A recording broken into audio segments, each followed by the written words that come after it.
بسم اللہ الرحمن الرحیم۔ السلام علیکم۔ آج ہم پڑھیں گے سورۃ الحج۔ سورۃ الحج ترجمۃ القرآن کی سورت نمبر 4 ہے۔ تو سب سے پہلے ہم پڑھیں گے سورۃ الحج کا تعارف۔ سورۃ الحج قرآن مجید کی 22ویں نمبر کی سورت ہے جو مختلف ادوار میں مکہ اور مدینہ دونوں میں نازل ہوئی، یعنی قرآن مجید کی کچھ صورتیں مکی صورتیں ہوتی ہیں اور کچھ صورتیں مدنی صورتیں جو آپ صلی اللہ علیہ وسلم کے ہجرت کے بعد نازل ہوئیں۔ تو سورۃ الحج کا تعارف یہ ہے کہ سورۃ الحج ایک منفرد صورت ہے، اس کا کچھ حصہ مدنی ہے اور کچھ مکی۔ اس صورت کا نزول مکہ مکرمہ میں ہجرت سے پہلے ہو چکا تھا اور تکمیل ہجرت کے بعد مدینہ منورہ میں ہوئی۔ سورۃ الحج قرآن مجید کی 22 نمبر کی صورت ہے اور یہ سپارہ نمبر 17 میں ہے۔ اس کی آیات کی تعداد 78 ہے اور سورۃ الحج کے الفاظ کی تعداد 1289 ہے اور اس کے کل حروف 5196 ہیں۔ تو یہ سورۃ الحج کا مکمل تعارف تھا۔ اب ہم اس کا خلاصہ جانتے ہیں۔ سورۃ الحج میں حضرت ابراہیم علیہ السلام کے زمانے میں حج کس طرح شروع ہوا، اس طرح کا بیان ہے اور اس کے بنیادی ارکان کیا ہیں۔ اس میں ایمان، توحید، انداز، تخویف، بعث و نشور، جزائے قیامت کے منظر جو کہ ایک مکی صورت کا اسلوب پیش کرتے ہیں۔ پھر وقت ضرورت اذن بالقتال، احکام الحج والہدی، جہاد فی سبیل اللہ کا حکم جو مدنی ہونے کا ثبوت ہے۔ اس صورت میں یہ بھی بتایا گیا ہے کہ حج حضرت ابراہیم علیہ السلام کے زمانے میں کس طرح شروع ہوا اور اس کے بنیادی ارکان کیا ہیں۔ اب ہیں سورۃ الحج کے مضامین۔ سورۃ الحج کی ابتدا میں قیامت کے احوال کا بیان ہے۔ قیامت کے دن منافقوں اور کافروں کے برے انجام اور مومنوں کے اچھے انجام کا ذکر ہے۔ پھر حج اور قربانی کے احکام کا بیان ہے۔ حج اور قربانی کی حقیقت سے آگاہ کیا گیا ہے۔ مشرکوں کے خلاف جہاد کی اجازت دی گئی ہے اور شرک سے منع کیا گیا ہے۔ جہاد کی اجازت کو مسلمانوں کے لیے خوشخبری قرار دیا گیا ہے کیونکہ اب انہیں کافروں کے ظلم و ستم کے خلاف طاقت کا استعمال کرنے کو کہہ دیا گیا ہے۔ آنے والے حالات نے ثابت کیا کہ یہ اجازت واقعی ایک بڑی خوشخبری تھی۔ سورۃ الحج کے آخر میں تمام انسانوں کو ایمان لانے کی بھرپور دعوت دی گئی ہے۔ پھر بتایا گیا ہے کہ اللہ تعالیٰ نے فرشتوں اور انسانوں میں سے جس کو چاہا پیغام پہنچانے کے لیے منتخب فرمایا۔ ایمان والوں کو عمل صالح اور امت کی ذمہ داری ادا کرنے کا حکم دیا گیا ہے۔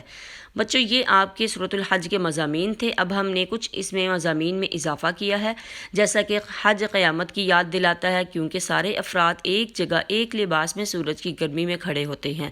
حج یوم بعث کی یاد دلاتا ہے کیونکہ مزدلفہ میں قیام کے بعد اٹھ کر نماز کے لیے جمع ہونا ہوتا ہے۔ حج جہاد کی یاد دلاتا ہے کیونکہ اس میں جہاد کی مشق ہے۔ وہ اس طرح کہ ایک جگہ سے دوسری جگہ کوچ کرنا رہتا ہے، تھکاوٹ ہوتی ہے اور ساتھ ہی وقت اور جگہ کا خیال رکھنا پڑتا ہے۔ حج یاد دلاتا ہے کہ خالص ایک اللہ کی عبادت کرنی چاہیے۔ اور یہاں پہ اضافی طور پر سورۃ الحج کی ایک آیت کا حوالہ دیا گیا ہے۔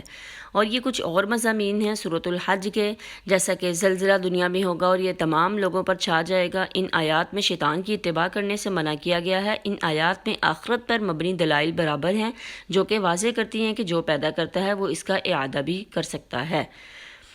اور قرآن پاک میں سے سورۃ الحج کی کچھ آیات کا حوالہ دیا گیا ہے۔ اس کے بعد علمی و عملی نکات۔ علمی و عملی نکات سورۃ الحج کی آیات کا ہی مفہوم ہوتا ہے، جیسا کہ قیامت کا دن ایک نہایت سخت اور ہولناک دن ہوگا جو لوگوں کے ہوش اڑا دے گا۔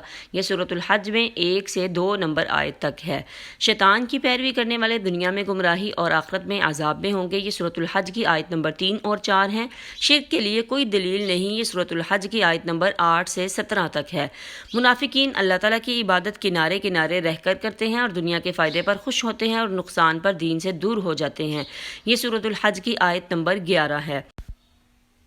سبق میں دیے گئے نکات کے علاوہ سورۃ الحج کے اور بھی بہت سارے نکات ہیں، جیسے یہاں پہ نمبر 1 سے نمبر 6 تک اس پیج میں کچھ نکات دیے گئے ہیں اور آگے آیت کا حوالہ بھی دیا گیا ہے۔ مثال کے طور پر قیامت کی ہولناکی کی شدت اور اللہ کے دوبارہ اٹھانے پر دلیل آیت نمبر 1 تا 7، مشرکین کا جھگڑا، منافقین کی عبادت، بندوں کے درمیان اللہ کا حکم اور تمام مخلوقات اللہ کو سجدہ کرتے ہیں آیت نمبر 8 تا 18، قیامت کے دن کی ہولناکیوں کی شدت اور بعث بعد الموت پر اللہ کی قدرت کے دلائل آیت نمبر 19 تا 17۔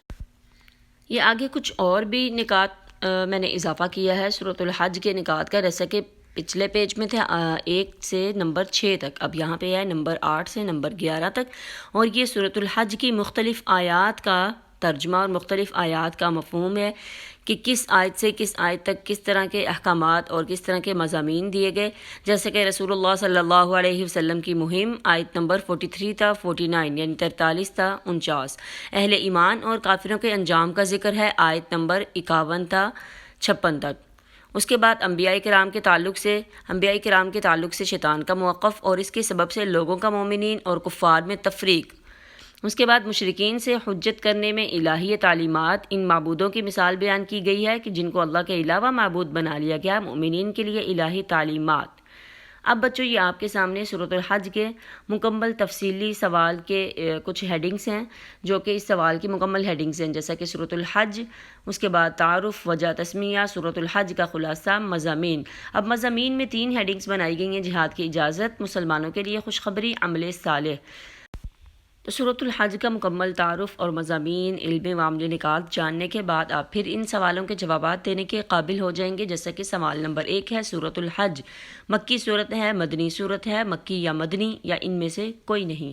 پہلی مرتبہ جہاد کی اجازت کب دی گئی، یعنی کس صورت میں دی گئی؟ سورۃ مریم میں، سورۃ طٰہٰ میں، سورۃ الحج میں، سورۃ الانبیاء میں۔